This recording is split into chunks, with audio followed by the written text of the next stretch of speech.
বাসা ভাড়া দিয়ে দিচ্ছি, বাবার ওষুধটাও এনেছি, মায়ের চশমাটা কালকে ঠিক করে। ফ্রেশ হয়ে নাও, আমি তোমার খাবার দিচ্ছি। এই, তোমার বাইক কেনার কত দূর? বাইক তো কিনবই, কিছু টাকা এখনো জমানোর বাকি। তারপর দুজন মিলে বাইক কিনে একসাথে ঘুরতে যাবো। আচ্ছা ঠিক আছে।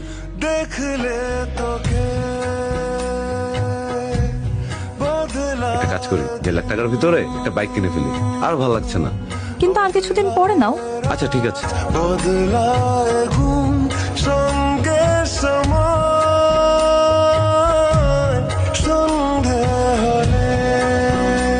হ্যালো, হ্যাঁ বলো।